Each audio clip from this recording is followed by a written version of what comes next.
Oui, vas-y. Alors, bonsoir et bienvenue à notre 11e séance extraordinaire. On est le 29 octobre. Il est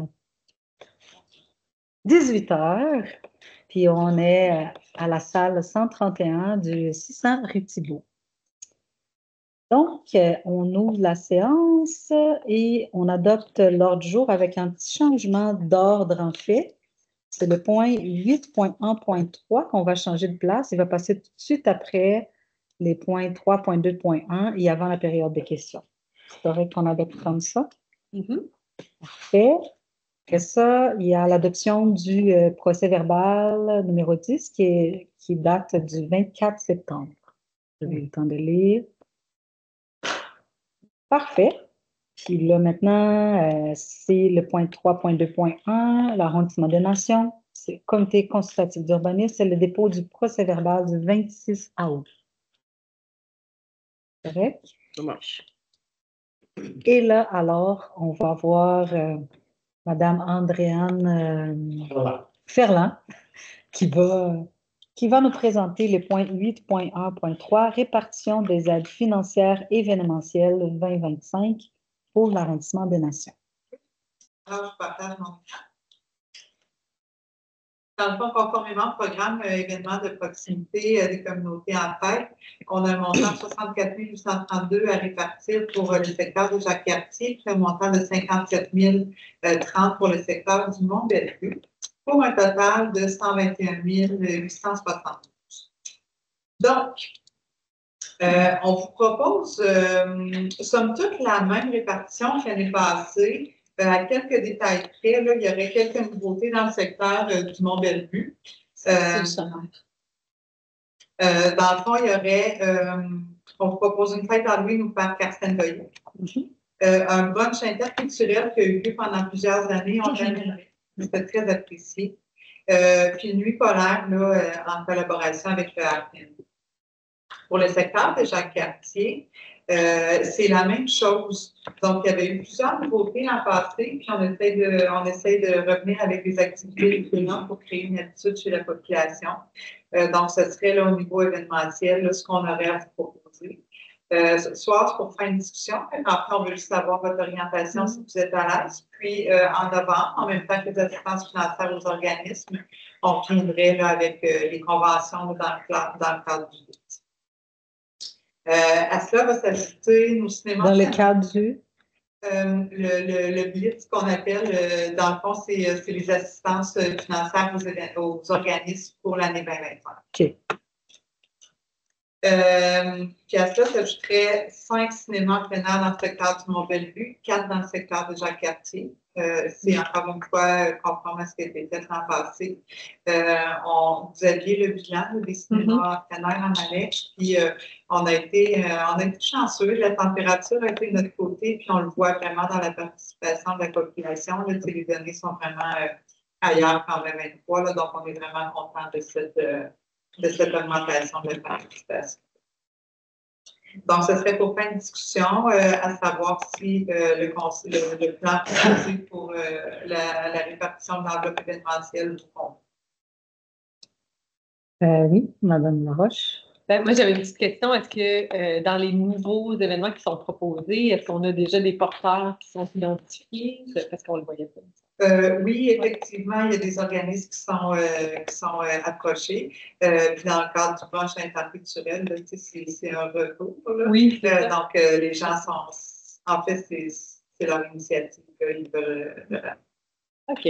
Puis moi, je fais juste une petite note parce que j'ai rencontré justement aujourd'hui l'organisme Colombie-Esprit qui fait une fête à chaque année ici au Parc des Vedères. Puis eux me demandaient, parce que c'est quand même une fête de Vedères, est-ce qu'éventuellement on peut être considéré dans un programme de ce type-là? Fait que j'envoie la balle. On va voir comment ça se passe cette année avec les événements. Mais c'est une possibilité aussi qui pourrait être intéressante. Je sais que ça rassemble énormément de gens ici.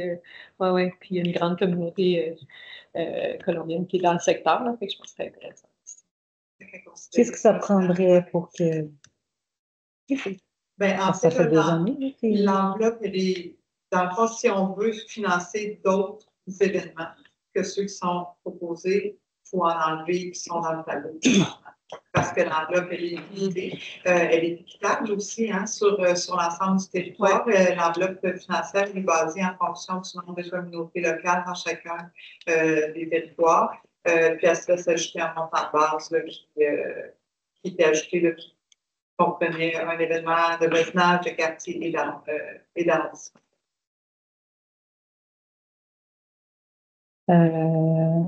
Puis nous, on avait... Fait que là, l'argent, parce qu'à principe, on avait 2 fêtes d'arrondissement, que c'était les fêtes famille. Puis il y avait la partie qui finançait une des 2, on a redistribué.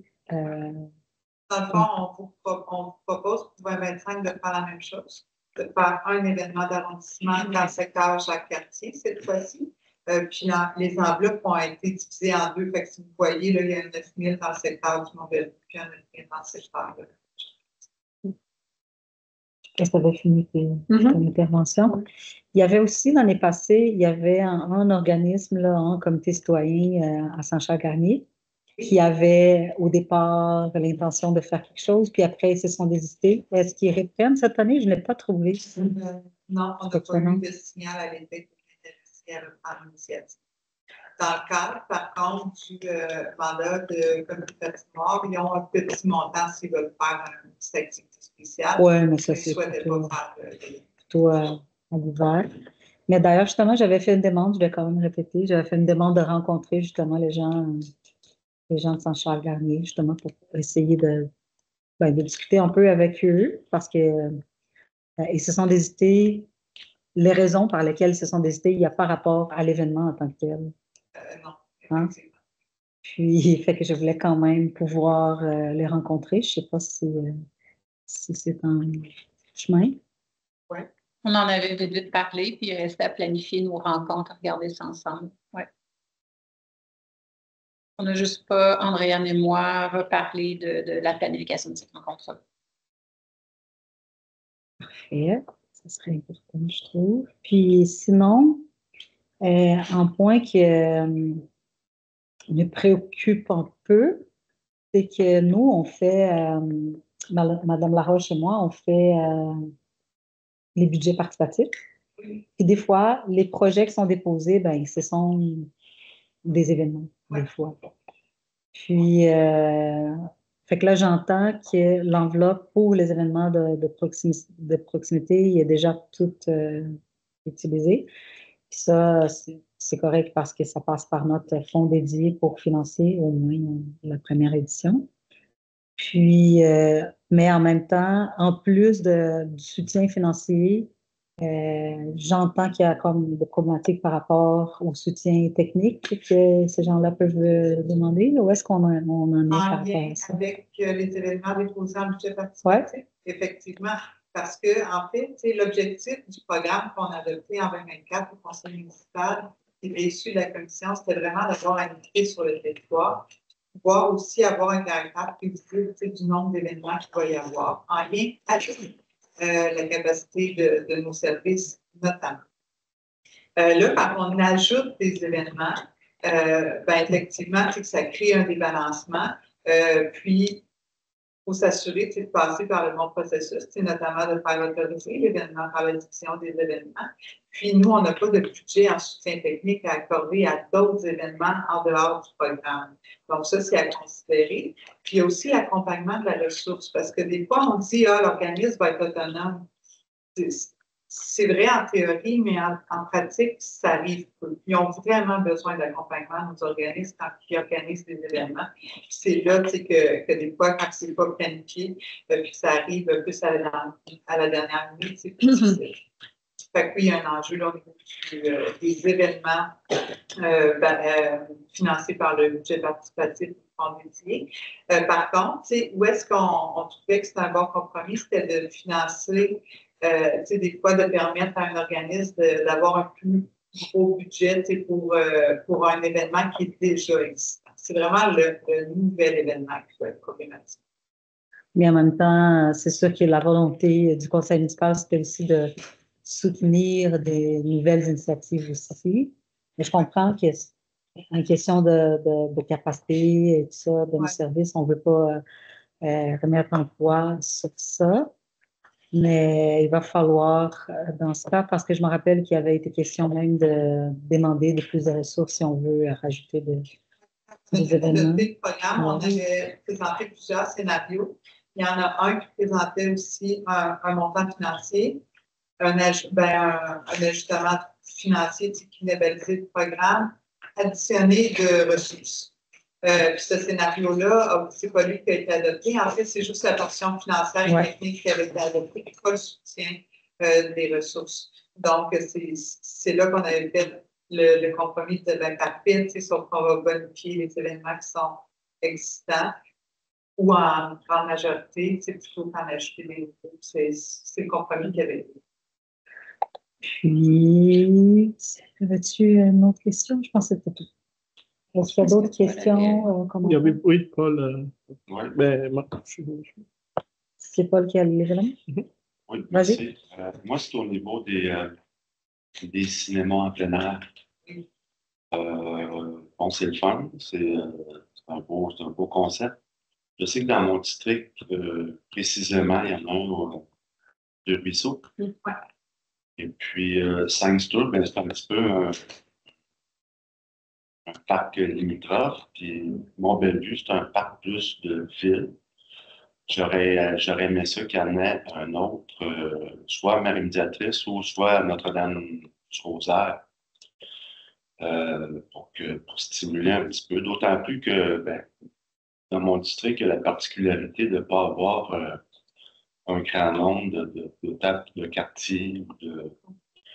Donc, j'aurais aimé que peut-être ça l'équilibre de ce côté-là un peu, puis ça donne l'occasion aux gens de se rassembler. Si on avait ça serait celui de Saint-Stour? Ou ça serait un avis? Je ne sais pas. Je ne sais pas, j'ai pas vu. Le Saint-Stour qui est sur le terrain de basketball. Exactement. Je ne sais pas qu'est-ce que ça dit. Ça serait étudié? Ça serait étudié, oui, c'est possible, tu sais, en rajoutant plus vers l'ouest. Mettons qu'à Notre-Dame-du-Rosaire, mettons, je le prioriserais. Il y a beaucoup de jeunes, là, puis un parc assez central. Oui. Ça doit être moyen. Toute Lincoln, la rue Saint-André, la rue du Rosaire et tout, puis il y a du monde. Merci, Mme la Présidente. C'est de nous. Merci. Premièrement, merci du travail qui est accompli pour la période de 2024. Il y a eu 2 nouvelles fêtes qui ont été mises en place, puis c'était un succès. Félicitations de votre organisation, puis aussi la complicité de Chef de Fédération. Dire que au secteur 4P, je suis venu il y a environ 350 personnes qui ont passé pour le moment. Très intéressant. Et à Saint-Boniface, il était midi, puis on était des bénévoles dans le parc, il n'y avait personne. Et il y a environ 600 personnes, ça a été un succès immense. Et les gens ont grandement apprécié, puis la simplicité de la fête, ça commençait vers 1h, midi, 1h, et ça se terminait vers 16h. Il n'y avait pas de repas à fournir, quoi que ce soit, et vraiment l'emphase était sur les activités, puis c'était très original. Vous avez les commentaires des gens positifs, en plus on a ramassé des gens pour les nombres de personnes, pour les bénévoles l'année prochaine.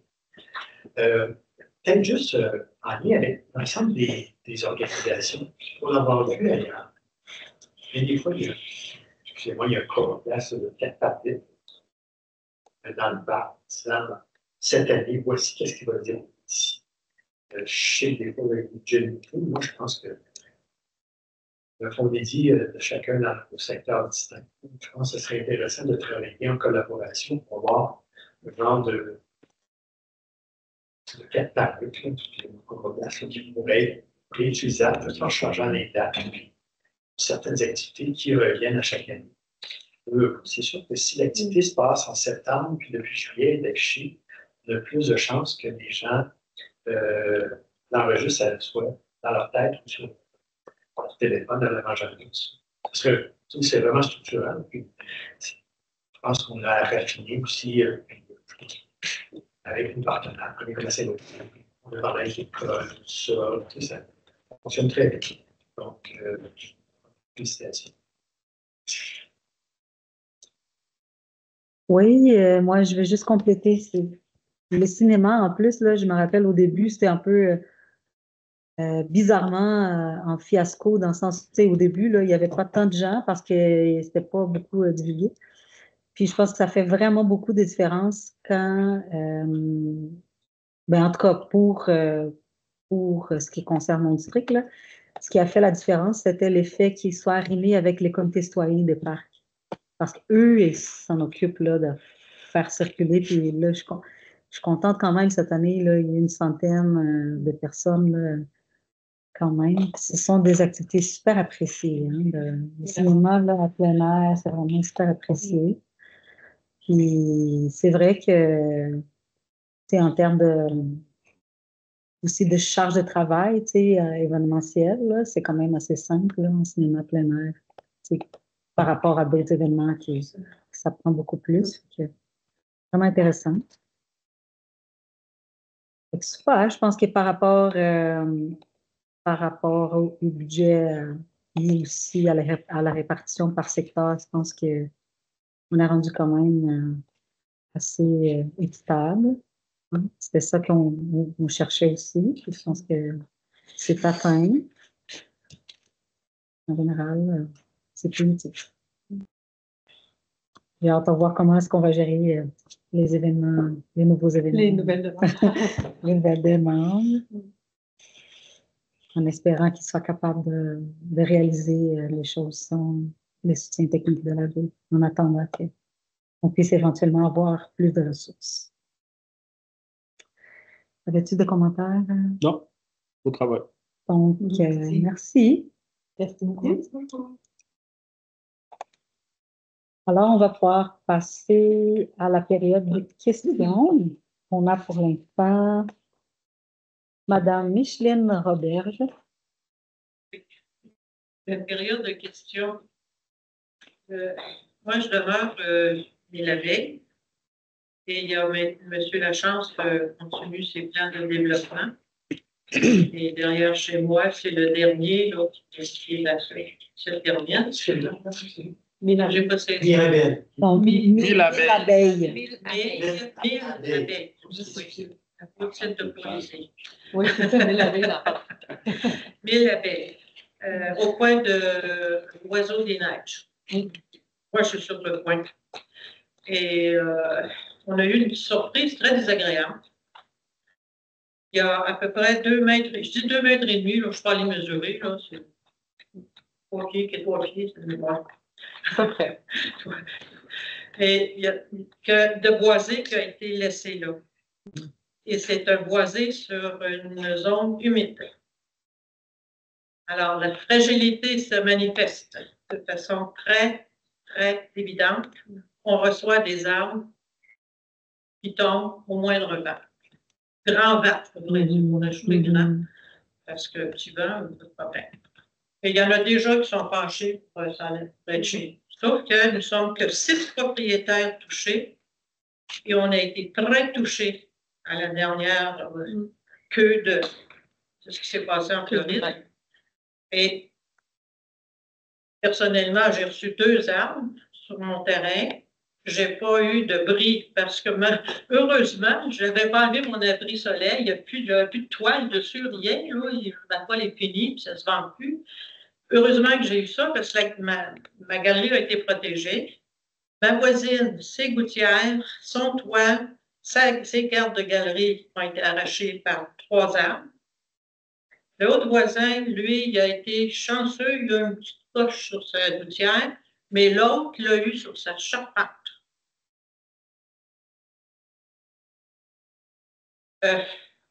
Je ne vois pas pourquoi que tout d'un coup, l'école de l'eau, il faut que ce soit à tout prix au détriment de notre sécurité. Parce que l'arbre qui est tombé de chez moi, là, sa souche, là, quand elle a renversé, était haute comme ça. C'est pas une petite arbre, là. Puis il était loin, Mme Laroche est venue vérifier. c'était sur le bord de la ligne là, que c'est arrêté. Soi-disant pour un petit bout d'écologie, c'est sûr. Je ne suis pas contre l'écologie. Parce que moi, quand je me lève debout en avant chez moi, là, à partir de Montréal, je tourne, je fais tout ça, là, je suis entourée de forêt. Donc, l'écolo, il y en a autour de moi. Le boisé que vous défendez, je suis bien prête à le défendre. Pas de problème. Et on se fait dire, c'est la municipalité qui a obligé ça. Puis là, les arbres, il ne faut pas les couper, on va commettre une erreur magistrale. Moi, j'ai mon cabanon qui risque d'en avoir brisé. Donc, nos infrastructures risquent d'être touchées. Puis de façon sérieuse. Et là, on se fait dire, vos assurances, ils payeront. Oui. J'ai eu l'agréable surprise, moi. Voisine, sa gouttière a été brisée. C'est un jumelé. Il faut que je change ma gouttière à moi qui est neuve. Oh là! Les conséquences financières sont très, très présentes déjà.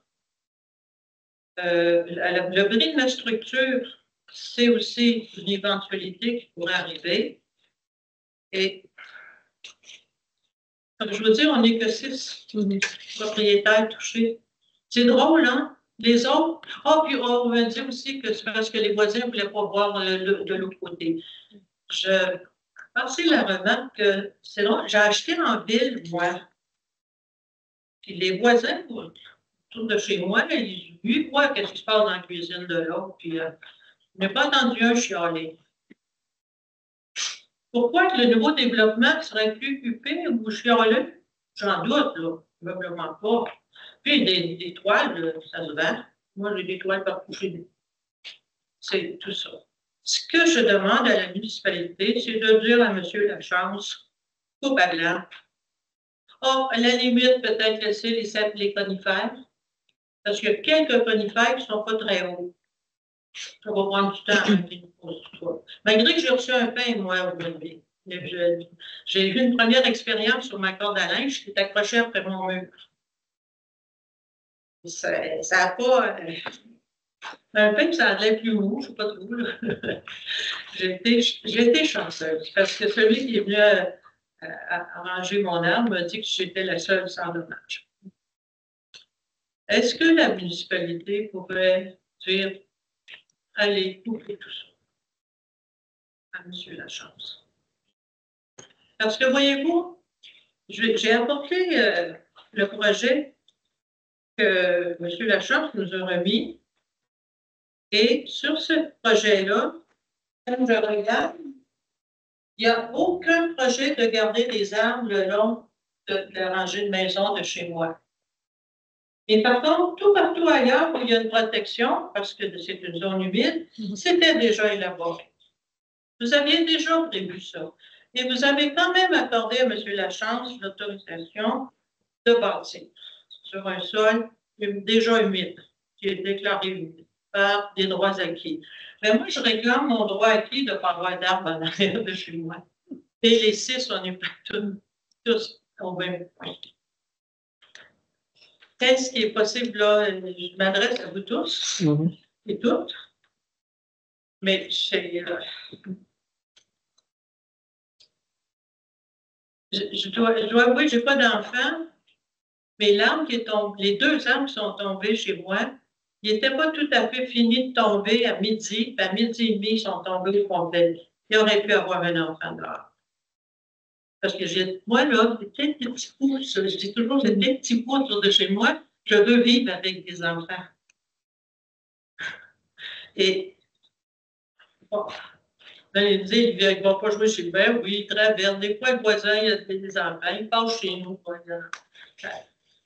Ça dure 5 minutes. Bon, c'est tout ça qui est mon inquiétude et l'inquiétude des 5 autres propriétaires. Je comprends. Je parle au nom des 5 autres, là, 5, 6 autres, là, parce que Puis ce qui arrive souvent, le grand problème qu'on a, c'est que des fois, c'est en grand boisé. Puis là, les arbres, ils sont quand même protégés des intempéries quand ils sont dans le boisé. Là, à partir du moment où on déboise autour, elles sont plus exposées. Puis là, c'est vrai qu'il y a un risque, c'est fragile. Il y a un risque que ça tombe. Je pense que oui, le règlement oblige quand même de garder certains arbres. Puis les arbres on ne peut pas garder si ça devient dangereux, il faut quand même qu'ils réplantent des arbres. C'est ça le règlement. Puis, le règlement est on a quand même un règlement de garder le maximum d'arbres possible. Puis quand l'arbre devient dangereux, quand ça devient dangereux, puis ça tombe, tout ça, dans les cas où on perd des arbres, ben, ils sont quand même obligés de replanter certains des arbres. Je ne veux pas dire de tout enlever. Il reste des conifères qui sont peut-être à hauteur d'homme, un peu plus, qui vont progresser, qui vont être là pour un bon bout de temps. Et bon, les conifères, c'est haut, ils sont tout petits, là, le petit couette. Mais bon, ce sont des arbres qui sont d'une hauteur, hein. C'est des grands arbres qu'on a. Oui. C'est pour ça. C'est pas parce que je suis contre l'écologie, mais si au moins c'était toute la rue où il y en avait, parce qu'il y en a un bout qui a été coupé à blanc. Oui, malheureusement. Ouais. C'est d'ailleurs ça le problème, justement, parce que là, les arbres sont très exposés. C'est sûr que... C'est sûr que... On est très bien entouré, un milieu très agréable. Oui. Ben, je vais laisser une partie à Mme Laroche. C'est sûr qu'on n'aura possiblement pas de réponse à vous donner aujourd'hui. Ce qu'on va faire, on va faire suivre votre demande au service pour voir c'est quoi que s'applique dans le terrain en question, parce qu'à ça aussi, ça dépend du zonage et tout ça. C'est un peu une dérogation que je vous demande parce que le nombre est tellement limité. On vit en ville. Partout ailleurs, ça se construit, puis ils n'ont pas d'arbres de garder. Mais ça prend des arbres aussi dans la ville. Un arbre qui serait un bel arbre sur mon terrain. Quand je demande la permission, d'abord, parce que je sais qu'il faut que je demande la permission pour le couper, et il faut que j'en replante d'autres. Ça, aucun problème, on peut en replanter. Moi, je suis même prête à planter en arrière une haie qui va être assez haute. Oui, parce qu'il y a aussi une importance d'avoir des arbres. Je comprends qu'on est dans un milieu urbain, mais quand même, là, on parle beaucoup aujourd'hui des îlots de chaleur et tout ça. Fait que même, on est un peu dans le sens contraire de ce qu'on essaie de faire, c'est même de planter des arbres davantage et déminéraliser plutôt, puis de réverdir davantage. Mais je comprends que dans votre cas, vous, il y a un enjeu de sécurité. Fait que ça, il faut que ça soit regardé. Mais possiblement, moi, ce que j'imagine ce qu'il va faire, c'est que s'il y a des arbres qui doivent être coupés, ben, il va falloir qu'on replante d'autres arbres pour compenser. Ben oui, mais ce n'est pas à nous de replanter les arbres. Non. Ce n'est pas notre terrain. Non, pas à vous. Le terrain du voisin. Non, pas à vous, je vous dis. Je suis prête, comme je vous dis, sur ma ligne, là, de faire un haie un peu plus avec des arbustes plus grands, plus gros. Moi, je suis prête à faire ça au lieu de mettre une clôture. Ce serait plus écolo à ce moment-là. Fait que je vais passer la parole à Mme Laroche. Juste rapidement, parce que c'est effectivement, je suis allée voir chez madame, puis j'ai commencé un suivi de dossier, puis là, ça va pouvoir m'aider. Je pense qu'on travaille ensemble avec l'arrondissement à essayer d'obtenir des réponses, mais en fait, ce qu'il faut regarder un peu, parce que c'est sur le terrain de M. Lachance en ce moment, puis c'est un projet qui a été accepté dans le précédent mandat, fait qu'il devait recreuser pour voir est-ce que le projet a été adopté avec cette haie-là ou sans cette haie-là, c'est quelles conditions pour voir quels moyens on va pouvoir mettre en place pour... Oui, mais ça, c'est pas les plans qui nous... Non, mais c'est pas... Parce que souvent, si dans le règlement, si dans le règlement adopté dans le cadre de ce projet-là, il disait qu'il faut garder une ligne d'arbre de temps, de mètres, tout ça, lui, il est comme obligé de le faire, qu'il faudrait faire une modification. Mais je ne sais pas... Ce que je n'ai pas eu encore, c'est cette réponse-là. Mais ce qui est certain, c'est qu'on le fait cheminer pour voir c'est quoi les leviers qu'on a, quelles possibilités, puis comment on pourrait travailler pour pouvoir sécuriser ça. Là, je pense qu'au départ, c'était une bonne volonté de garder une bande tampon, mais quand ils sont trop étroites, comme on disait tantôt, souvent, ça ne permet pas la viabilité des arbres. Ce qu'on veut, c'est oui des arbres, mais des arbres qui vont tenir, c'est sûr, la route, qui vont faire de l'ombre, mais sans apporter du danger. Fait que on va continuer à le travailler, puis on va vous donner des nouvelles d'époque. Vous ne pouvez pas, ceux qui ont déjà tout vu, par exemple, avant, il y avait déjà une révision de Oui, santé. ben non. Cette zone humide-là, pour aussi la protéger. Ah, c'est clair. Elle est zonée nature. Oui, tout est fait. Ça, c'est pas là. Merci beaucoup. Merci. Donc, on peut passer au prochain point.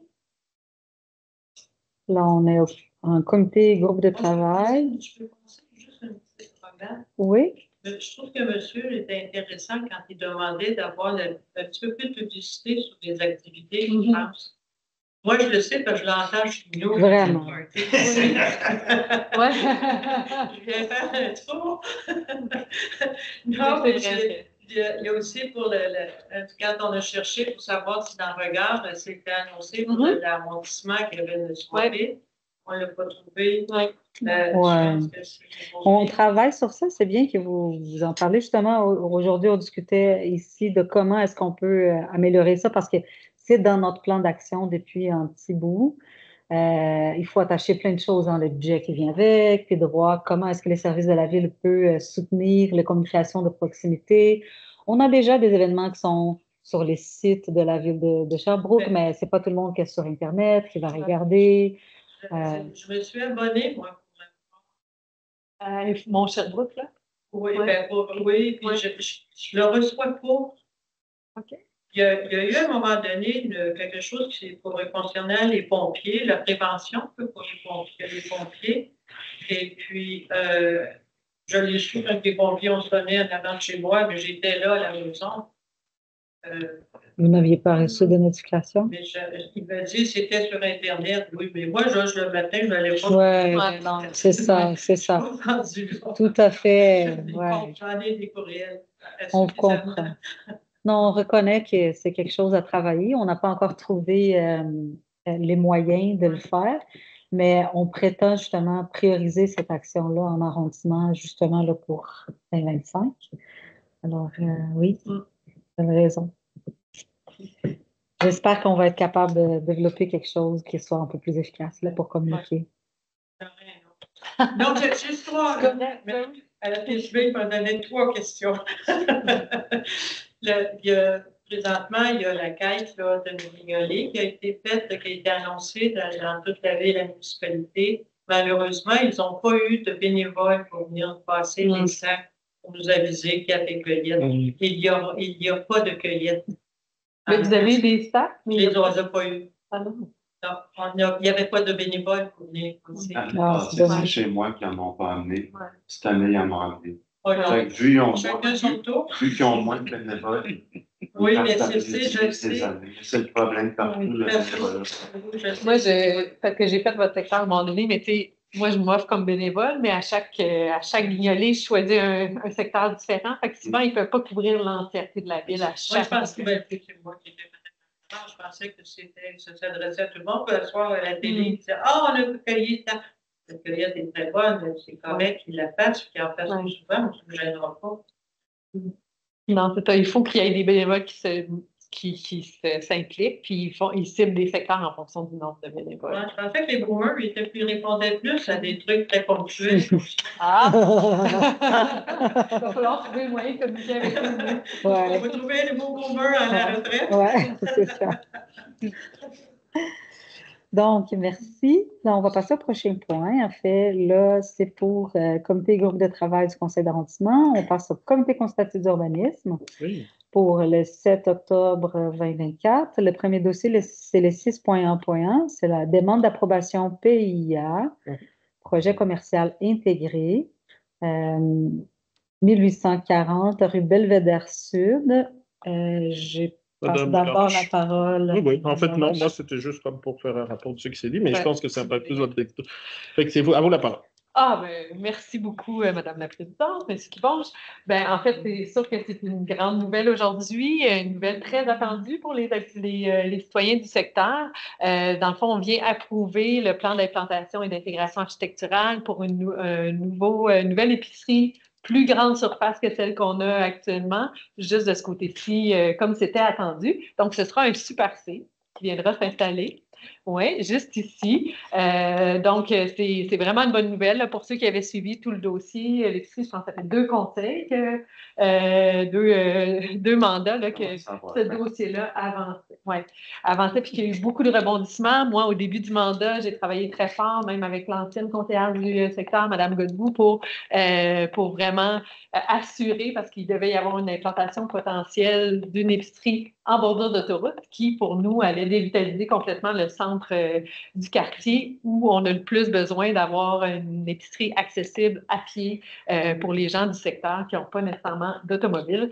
Donc, c'est aujourd'hui que ça se fait. On y a cru. On a fait tout ce qu'il fallait pour que ça reste en plein cœur. Ben, c'est maintenant que ça va se concrétiser. Donc, un Super C qui va s'implanter. Évidemment, ça vient aussi parce qu'on s'est très proche du quartier résidentiel. C'était dans les inquiétudes qu'on avait aussi que les citoyens avaient nommé d'être sûr qu'il n'y aurait pas de nuisance associée. Donc, évidemment, il y a eu des études acoustiques. Il va y avoir un mur anti-son derrière là, où il y a les livraisons. Donc, tout a été étudié pour que le son, là, vraiment, selon le chemin du camion, puisse être minimisé pour les habitants du secteur. Ce sera aussi de très faible niveau de livraison. Là, on parle de autour de 7 livraisons par jour, puis vraiment dans des heures de jour, là, pas rien de soir, pas rien de nuit. Donc, on est vraiment dans je pense, une épicerie qui va bien s'implanter dans le quartier. Il y avait quelques notes qui avaient été faites d'amélioration, je pense, du CCU. Ça, peut-être qu'il faudra les préciser si vous le souhaitez, M. Kimonge. Juste d'essayer d'améliorer un peu le visuel, je pense, de planter davantage autour des îlots de paniers, là, des abris de paniers. À panier, oui. Exact. Il y a des petites choses comme ça qu'on souhaite améliorer, mais ça n'empêche pas qu'aujourd'hui, si mes collègues acceptent d'aller de l'avant avec ce projet-là, ben, c'est un départ pour la construction de l'épicerie Super C dans Ascot. On est bien contents. Puis aussi, un élément qui est très important, c'est qu'on attendait l'épicerie pour avoir plein d'autres confirmations aussi de commerces qui pourraient s'installer là, parce que souvent, c'est la locomotive, hein, l'épicerie. Donc, moi, je pense que je ne pense pas me tromper en disant qu'on aura plusieurs bonnes autres nouvelles par la suite. Et il y avait aussi le souci d'avoir peut-être des commerces plus locaux de proximité, comme un petit café ou des choses comme ça, qui souvent sont difficiles à obtenir dans un nouveau quartier commercial comme ça parce que c'est du neuf, c'est très cher pour des petits commerces locaux. Donc là, moi, je continue à travailler avec Entreprendre Sherbrooke pour, de l'autre côté de la rue, essayer là, de dynamiser et amener des plus petits commerces locaux qui seraient complémentaires à ce développement-là un peu plus traditionnel commercial. Est-ce que ça implique la fermeture de métro? Ben, en fait, c'est la même Super C, hein, c'est le même propriétaire. Donc, oui, ça va être une migration, là, même si moi, j'ai quand même un petit pincement au cœur parce que le métro, même si beaucoup de gens l'appellent le dépanneur, c'est une institution là, dans le quartier. Fait que c'est sûr qu'il y a il y a un adieu à faire, mais je pense que les employés ont déjà été rencontrés, vont pouvoir continuer à travailler dans le quartier. Fait que c'est quand même un plus. De toute façon, le métro visait au départ à s'en aller vers bon, ben là, ça va être juste ça, une traversée en fait. Voilà, des bonnes nouvelles pour les citoyens du secteur pour vitaliser le quartier. Et là, je fais mon épicerie, ça fait que... Ben oui, c'est ça. Vous allez juste changer de pas port. plus loin. Oui, puis juste pour les habitants du secteur aussi qui pourraient écouter, là, il va y avoir vraiment, en plus du mur anti-bruit, clôture, il va y avoir de la plantation d'arbres pour enjoliver parce que ça fait des années que les citoyens du secteur sont pris avec la construction derrière chez eux. Là, fait que ça va vraiment faire du bien aussi pour les gens qui vivent en bordure. Exactement. Ouais. Fait que, je dirais que presque tout a été dit, mis à part que c'est un beau travail qui va bénéficier à tout le quartier. On sait qu'il y avait une grosse inquiétude par rapport au déménagement de l'épicerie métro qui devait être un peu plus haut dans la côte, puis qu'il y avait une belle mobilisation aussi bien de la part de l'élus du secteur que de plusieurs autres élus. Je me rappelle, ça a été peut-être une des premières fois qu'on a fait du porte-à-porte post-élection là, par rapport à ça. Et donc, à ce niveau-là, nous, on a encouragé ça dans le comité consultatif d'urbanisme. Les recommandations qu'on a faites sont quand même que soit précisée la circulation des vélos sur le site et hors site, de manière à ce qu'il n'y ait pas comme trop de risques pour la sécurité, aussi bien des piétons, des cyclistes que des gens qui viendront, qui sont là, vu qu'on parle quand même de 139 cases de stationnement qui vont être aménagées.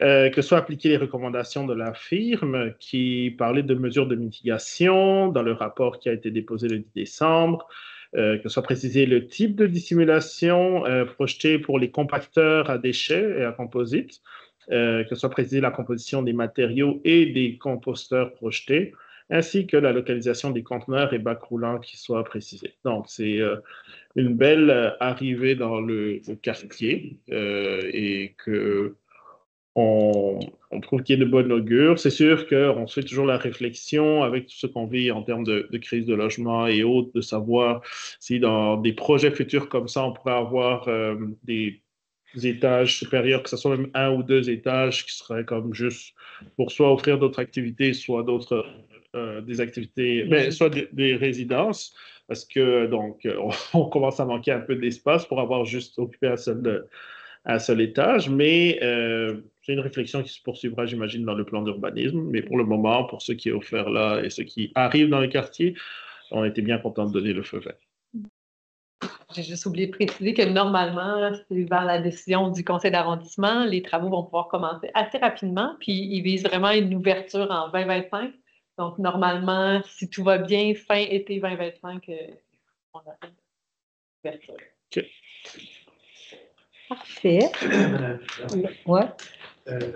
On profite pour justement, sur le commentaire de la Roche, je vais peut-être vous inviter aussi en tant que membre du conseil d'administration de la Société de transport. Il y avait déjà des démarches qui avaient été faites sur François Pelchat, les gens de Pelchat, qui avec l'implantation aussi, on s'en est équilibré le service d'assistance électrique qui est aussi conventionnel.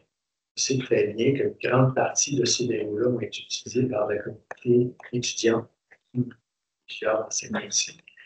Et il y avait une approche qui avait été faite près de Pelchat, justement, pour qui paye une partie des supports ou les bornes de recharge pour vélo sur une période de maximum d'années. Je pense qu'il y a l'opportunité pour aller chercher de l'argent pour prendre cet argent-là pour investir encore plus sur le déploiement sur 250 vélos pour notre important pour les monnaies. J'avais envoyé justement le lien de M. Pelchat à Mme Giraud-Larquin. Parfait, merci. Le prochain point, c'est le 6.1.2, demande d'approbation PIR et d'implantation et d'intégration architecturale commerciale artérielle, vers King West et Jacques Cartier, 75 rue Chartier, Association Scout Guide District Canton de l'Est. Oui, dans le fond, c'est une demande qui est arrivée au CCU, donc le Conseil consultatif d'urbanisme. C'est l'association des scouts de l'érable qui voulait moderniser un peu leur affiche, ou en tout cas la mettre un peu plus au bout du jour. Et comme on peut le voir, ils sont passés du orange, bleu, vert, avec plusieurs sortes de choses, à quelque chose d'un peu plus épuré. Et donc le Conseil consultatif d'urbanisme recommande au conseil d'arrondissement d'accepter cette demande. Parfait. J'ai pas vérifié la grille. Il y a 9 usages qui sont permis dans le secteur en passant de C 1002 à P203 usage. Et je me demande s'ils ont l'usage, parce qu'on s'est questionné sur Jeudi qui allait s'installer sur Jacques Cartier. Il ne pouvait pas s'installer parce que ce n'était pas le zonage adéquat pour un organisme avec plus lucratif. Je ne sais pas si peut-être je vais faire une vérification pour s'assurer que. Mais en fait, ils sont déjà là, c'est l'enseigne. Le dossier, c'est juste pour l'enseigne, pour changer l'enseigne. Pas sûr, mais souvent, le zonage c'est lucratif. Mais on peut valider. Je vais valider, pas les interdire, mais juste les aviser, corrige en même temps. C'est ça, comme ça. Comme ça, au moins, ils pourront apporter. Parfait. Ça, il faut vraiment réviser de façon plus large le règlement par rapport à ça, parce que...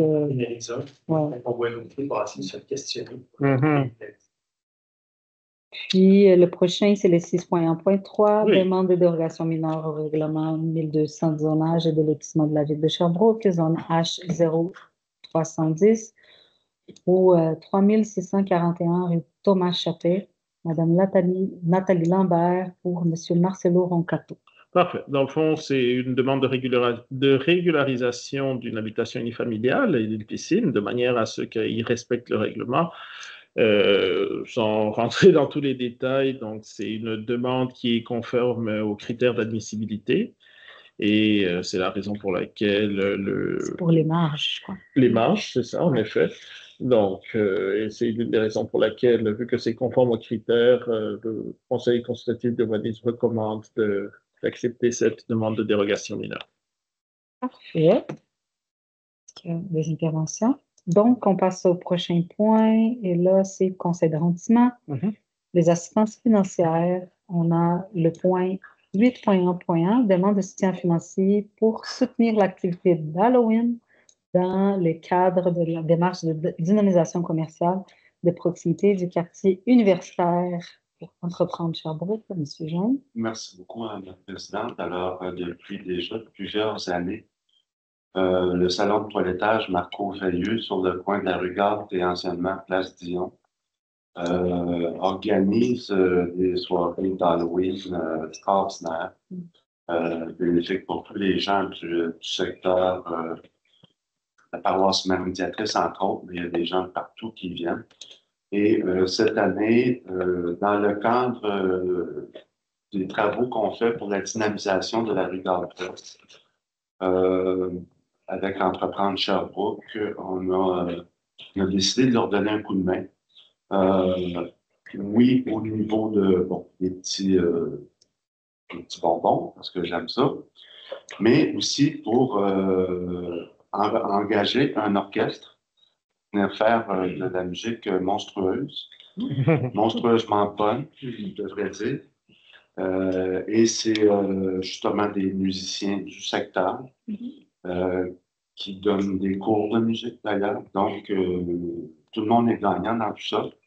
Ça encourage les gens du secteur. Et puis, donc, c'est une invitation jeudi le 31 à compter de 16h au coin de Galt et la place Dion. C'est l'église Marie-Médiatrice qui a été vendue officiellement ce matin. Oui, c'est ça. Dans le rond-point, là. Le petit rond-point, c'était les terrains de M. Dion. Il a vendu justement à la communauté à l'époque pour fonder la paroisse Marie-Médiatrice dans les années 60. Donc, voilà pour un petit brin d'histoire. Place Dion. À côté de la petite école Champlain. Parfait. Là, c'est à Saint-Exupéry. Oui. C'est ça. Alors, merci beaucoup aux membres d'accepter le 1 000 qu'on offre à l'organisation. Madame la directrice, vous voulez rajouter quelque chose? Juste vous mentionnez qu'au sommaire décisionnel, dans la recommandation, on a indiqué 600 au lieu de 1000. Non, c'est 1000. 600, c'est le prochain dossier. Dans le sommaire décisionnel, c'est écrit 1 000 $. Le soutien financier qu'on vous demande, c'est 1 000 $. C'est juste qu'il y a eu une coquille dans la recommandation. Elle va être corrigée dans la résolution et dans l'envoi qu'on va faire à l'organisme. C'est juste pour vous... Parce qu'à l'écran, il y a une petite erreur. Parce que je veux des bonbons. Juste pour mentionner. Parce que c'est 600 $ le prochain dossier. Oui, c'est ça. Le prochain dossier, c'est le 8.1.2, demande de soutien financier pour l'acquisition d'équipements bureautiques.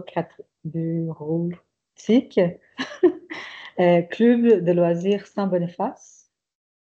Oui, Monsieur oui, on connaît tous Mme Fournier, qui est venue faire la présentation justement de l'organisme. Et Mme Fournier qui préside le club de plein air, de loisirs, ça fait une place depuis une dizaine d'années. Utilise ses équipements personnels, entre autres, son coup de trucker qui a rendu l'âme. Donc, c'est une demande de 600 $ pour des équipements bureautiques pour devenir tout le monde Internet, je dis, pour tout le monde qui sert dans le regard Internet. Donc, ça leur permet d'avoir des imprimes à distribuer aussi rapport à la nouvelle distribution.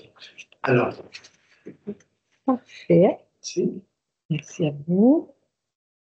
Et qu'on a déjà traité le point 8.1.3, on va maintenant au point 8.2.1, dépôt du tableau détaillé de l'état de dépenses des fonds dédiés 2024 pour l'arrondissement des Nations.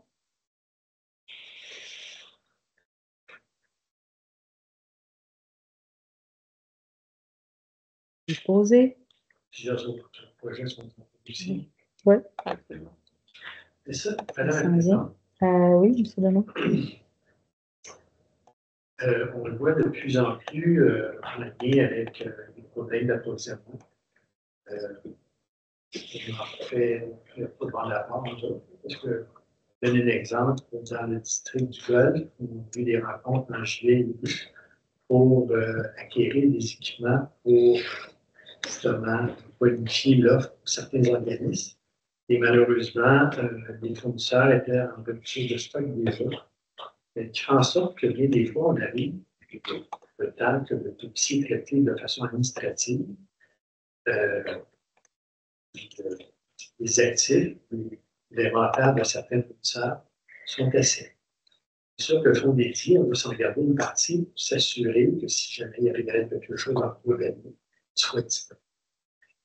Moi, je pense que la lumière de l'expérience qu'on a déjà fait, on devrait s'assurer que le fonds dédié puisse être reconduit d'un an. S'assurer que lorsqu'on arrive avec des problèmes de ce genre, les organismes qui ont des besoins, quoi que ce soit, les fonds ne nous condamnent à 100% dans la même année. Qui fait en sorte que l'argent pourrait être mieux investi et ne pas avoir aussi comme échéancier le coût qu'on paye chaque année que malheureusement, nous avons bénéficié de table de technique. Je ne pensais pas qu'on manquait de table de technique cette année. Donc, moi, je pense qu'on va être d'habitude des budgets. Je pense qu'il faut changer le décret en lien avec la construction du fonds d'études. Je l'ai déjà fait pour d'autres circonstances. Et je pense que ce serait une bonne modification.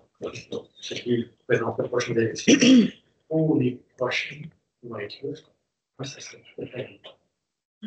Oui, on a déjà eu des discussions comme ça. Moi, du point de vue financier, moi, de ce que je comprends, c'est que comme le fonds dédié, il fait partie du fonds, d'un fonds de fonctionnement, c'est un budget d'opération, ce qui veut dire que lui, il est originaire un peu de taxes que les gens paient. Fait que nous, on utilise cet argent-là pour payer les opérations, les services qu'on offre aux gens. Et puis, c'est comme dans les règles d'une bonne gestion des finances, c'est que ces budgets-là, qui est opérationnel, si on utilise pour l'année en cours, on utilise. Ce qu'on n'utilise pas, ça revient dans un fonds commun de la ville de Sherbrooke, le fonds consolidé. Donc, c'est comme ça un peu, c'est une règle quand même qui vient de finances. Puis le fonds dédié, il n'est pas différent. Il est différent, admettons, c'est pas comme la cédule 6, c'est un autre budget qu'on a. Fait qu'ici, les fonds dédiés, théoriquement, il est là pour faire fonctionner notre plan d'action, c'est un fonds qui va soutenir financièrement les actions qu'on veut réaliser à l'arrondissement. Puis c'est pour ça qu'on ne peut pas comme le remettre à l'année financière suivante. Mais ça peut se faire, une proposition. Là, il y a aujourd'hui, je pense que les services de finances aujourd'hui, ils essaient vraiment de mettre tout dans les règles d'art. Puis éventuellement, on peut essayer d'étudier de possibilités d'exception. Mais pour l'instant, moi, ce que je vois, c'est la tendance contraire. Là. Même pour tous les services, les gens sont obligés même de réviser leur façon de gérer les budgets pour éviter justement de remettre l'argent d'opération d'une année à l'autre. Mais pour l'arrondissement, je pense que ça peut faire partie de toute la réflexion de la fonction de l'arrondissement. Je pense que ça doit venir avec. Les budgets associés aux arrondissements doivent faire partie de toute la réflexion qu'on va faire autour des arrondissements, à mon avis. Est-ce que vous avez d'autres questions, commentaires? Bon. Alors, on passe à l'autre, le dépôt du calendrier d'événements à venir. Donc, on répète, c'est un calendrier qui n'est pas exhaustif. on a quand même certains événements. Puis ce qu'on aurait souhaité, Madame Robert, voyez-vous, si la salle était pleine de citoyens, on aurait pu éventuellement, à chaque fois, là, on dépose le calendrier. Fait qu'on pourrait quasiment imprimer puis donner aux gens qui sont dans la salle pour que les gens soient au courant des événements. C'est pas, malheureusement, pas exhaustif. Il y a quand même des événements qui nous échappent, mais on essaye le plus possible là, d'indiquer au moins les événements qui passent dans notre arrondissement. Et on passe au 8.2.3. Là, c'est le dépôt du budget de frais de représentation sociale 2024 pour l'arrondissement, pour les élus. On a pas mal de représentations.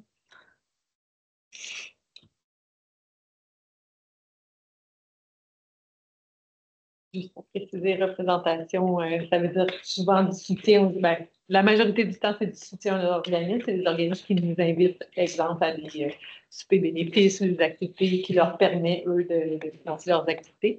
Donc, on peut aller les encourager de cette manière. Votre année civile est de janvier à décembre. Oui. Ouais. Et alors, l'autre point, c'est le 8.2.4. C'est le dépôt de la liste de dossiers en cheminement pour l'arrondissement. Les choses qui s'en viennent.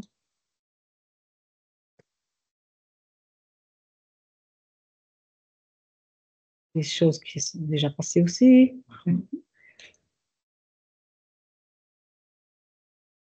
Donc, on a eu dans tout ça, ce qui était nouveau aussi dans notre plan d'action cette année, c'était de rencontrer les organismes de proximité. Fait qu'on a déjà rencontré les gens qui agissent auprès de la protection de l'environnement. Il y a aussi les gens qui agissent auprès des personnes âgées.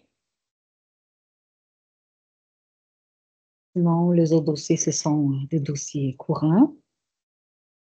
Puis, le point 8.2.5, c'est le dépôt du suivi des interventions du conseil d'arrondissement du 24 septembre.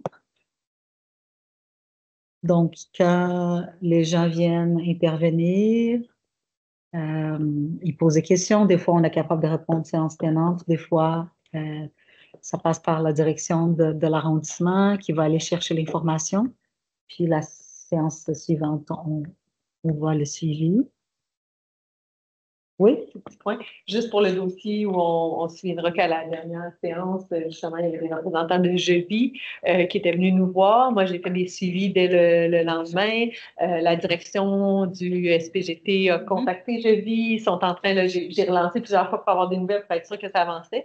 On m'a dit, si ma mémoire est bonne, c'est à la fin de la semaine dernière qu'il y avait des solutions qui étaient envisagées, fait que ça devrait pouvoir débloquer, mais je n'ai pas encore le détail, mais juste vous dire que c'est bien suivi. Donc, on a fait le tour et on est rendu au moment des messages des élus. Monsieur Deneau. Oui, deux messages. Le premier, on a vécu une période quand même très particulière pour les 2 dernières années avec la température de l'échangeur d'âge. On est en mesure de constater le flou de circulation qui était à ce proche-là. Et ici, à plusieurs reprises, j'ai fait mention qu'il y a des camions qui circulent. Maintenant, la situation des chargeurs d'âge semble être corrigée. Ils sont en train d'être une dernière couche de pavage aujourd'hui. Je demanderais à notre service de police de faire des opérations pour s'assurer que les camionneurs soient sensibilisés, soit par des amendes ou d'avertissement. Cette parterre-là, je ne connais pas au camion de circuit entre Bénébout et le centre-ville de Chambon. Ça, c'est le point. Et le deuxième, c'est le mieux se prendre de bonheur. On sait que la ville de Sherbrooke font une plantation d'arbres sur le territoire de Sherbrooke. Et ça va faire 8 ans qu'on a reconstruit la rue Péquet entre la rue devant le jardin communautaire jusqu'à Duvernay. Et il y a toute une très belle job de voies de circulation avec un espace de verdure et un trottoir. Mais dans la planification des travaux, il y avait l'idée de budgéter les arbres. Et j'ai toujours dit que ça devrait être un fonds dédié, très payé pour compenser ce manque de l'administration. Ce fonds dédié au niveau des organismes de quartier. Donc, pour 2025, il faut qu'ils prennent en considération de régler ce manque de réputation. C'est plus attrayant comme projet. Merci. De rien. M. Jean? Oui, merci, Mme la Présidente. Bien, je l'ai mentionné tantôt, la soirée d'Halloween sur la rue Galtois, ça n'a pas manqué. Ça veut dire on fait attention à nos petits. Également pour des problèmes de sécurité sur le chemin Sainte-Catherine, il y a les associations étudiantes qui m'ont interpellé pour les 2 passages piétons devant le CPE notamment et devant l'usine, pas l'usine, mais l'édifice JM Janson. On sait qu'il y a quelques années, j'avais réussi à faire baisser la vitesse à 50 devant le Mont-Sainte-Anne. On sait que c'est une route provinciale, c'est une route à numéro, mais c'est une route de la ville aussi. On n'est pas capable de dire si c'est une artère principale ou une collectrice, mais c'est un problème là, avec ce chemin-là. Donc, on sait aussi que l'intersection du chemin Sainte-Catherine, Montante et Breton est problématique depuis plusieurs années. Donc, ma collègue Nancy Robichaud, le 5 novembre prochain, au Conseil municipal va déposer un avis de proposition pour que le service d'ingénierie de la ville de Sherbrooke fasse une préanalyse pour la sécurité sur le chemin Sainte-Catherine à partir du viaduc de l'université jusqu'aux limites de Sainte-Catherine d'Allier. Je pense que c'est cru. Je pense qu'on doit mettre les pendules à l'heure. Il y a beaucoup de constructions qui s'en viennent en plus. C'est le chemin Sainte-Catherine, c'est plus un chemin. Donc, juste pour rassurer les gens, là, on s'en va dans cette direction-là pour faire avancer les choses. Merci, Mme la Présidente.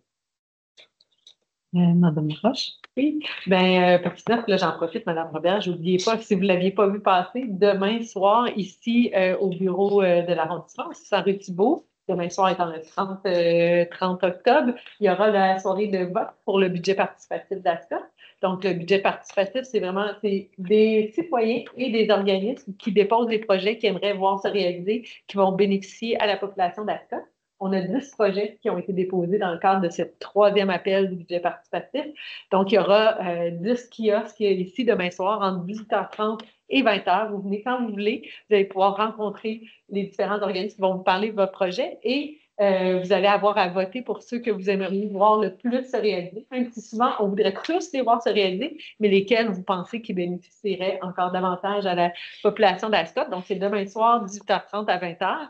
Il y aura par la suite un vote en ligne pour ceux qui ne peuvent pas se déplacer, mais dites-vous que les organismes aiment toujours voir des gens en personne. En plus, ça nous permet de découvrir des organismes que des fois, on ne connaissait pas et qui offrent des services vraiment intéressants dans le quartier. Donc, demain soir, le 30. Et j'en profite aussi pour faire une petite promo parce que je trouve ça très intéressant. Vous savez que l'École du Phare ici a 50 ans maintenant, c'est son 50e anniversaire. Ils organisent un souper, c'est même pas un souper bénéfice, c'est un souper spaghetti, mais pas du tout pour faire du profit, mais bien pour permettre à tous les gens de la communauté, soit des anciens élèves ou des gens qui habitent dans le secteur qui ont le goût de connaître un peu mieux l'école, de venir souper ensemble. Ça va être... je vous donne la bonne date, là. Les billets vont être en vente le 4, 5, 6 novembre au secrétariat de l'école. C'est vraiment, là, il me semble que c'est vraiment pas cher. C'est 10 pour le repas adulte, 6 pour les enfants. Et la soirée va se tenir le 14 novembre à 17h30, bien sûr, à l'École du Phare. Alors, ceux qui sont intéressés, l'invitation est lancée. C'est une bonne question. Peut-être que parce que je ne serai pas là. Je m'en vais à Québec pour la remise du prix hommage à Annie par la ministre des Aînés. Puis, je suis partie le 4, 5, 6. Je suis certaine qu'il y a moyen d'écrire ou d'appeler pour qu'ils voulaient ou gardent un billet. Ben oui, exact. C'est au secrétariat de l'école qui vont gérer ça. Oui, absolument. J'ai été sur le conseil d'administration. En plus?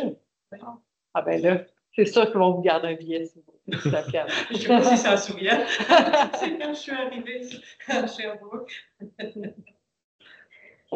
Monsieur Kiponge. Pas de message. Juste dire que ce sera bientôt la semaine des rencontres interculturelles au début du mois de novembre. Donc, il va y avoir plein d'activités à travers la ville et dans l'arrondissement aussi. Donc, ce sera un plaisir de tous et toutes vous rencontrer là. Parfait. Bien, quant à moi, la même chose. Je veux juste encore une fois féliciter. Nous, à l'arrondissement, on essaye vraiment de soutenir toutes les initiatives de proximité, tout ce qui concerne le développement de communautés, les gens qui ont des initiatives de comités citoyens, qui veulent s'impliquer, qui veulent faire des choses. L'année passée, on a développé dans mon district avec la Maison des Jeunes un projet. Je allais rencontrer les jeunes puis voir, ben, on veut développer un projet, qu'est-ce que vous en voulez? Puis là, j'avais regardé, est-ce qu'on fait un podcast? Est-ce qu'on fait un court-métrage? Puis eux, ils voulaient, non, on veut faire un parcours hanté pour l'Halloween dans le Boisé. Et alors, c'était eux qui ont choisi les projets. Après ça, justement, par l'entremise de l'arrondissement, on a soutenu la première édition l'année passée qui a été un succès. Il y a eu plus de 2000 personnes. Cette année, ça a dépassé encore, là, on n'a pas encore le décompte, mais c'était plus de 3000 personnes cette année. Puis c'était vraiment bien parce que ce sont 3 organismes qui se sont mis ensemble avec la Maison des Jeunes pour développer un beau projet. Fait que j'étais vraiment très fière cette fin de semaine. Puis jeudi, il va y avoir aussi, par l'entremise de la dynamisation commerciale, c'est du secteur Rock Forest Deauville, mais le district du Carrefour, la partie commerciale, elle est dans l'ancien, il y a une partie qui est dans l'ancienne Rock Forest. Fait qu'il y a plusieurs commerces de mon secteur qui font partie de cette démarche-là de dynamisation. Fait qu'il va y avoir aussi un Halloween à Rock Forest. Puis d'ailleurs, on va illuminer les boules. Les réservoirs. Le réservoir, là, qui sont comme en forme de boule. Là. Puis, fait que ça va être super intéressant. C'est la première fois. Puis ça aussi, c'était les commerçants du secteur qui disaient, ben là, c'est très identitaire. Moi, je répète là, les boules parce que c'est eux qui disent les boules, mais le réservoir. Mais ce qu'ils voulaient comme mettre ça en évidence parce que c'est quand même un élément identitaire de la région. Fait qu'on va illuminer avec des trucs d'Halloween. Fait que ça va être super intéressant. Puis, il va y avoir plein de commerces qui vont avoir des kiosques pour distribuer des bonbons à des enfants. Fait que ce sont des beaux projets qui émanent du milieu, qu'on veut soutenir, puis on est content de voir ça se développer à travers le territoire. Alors, je souhaite à tout le monde une bonne soirée. On va pouvoir lever la séance. Oui. Et on se voit le 26 novembre. Le 26 novembre à Jacques-Cartier, au bureau de Jacques-Cartier. Il faut que je me pointe à bonne place. Bonne soirée. Merci.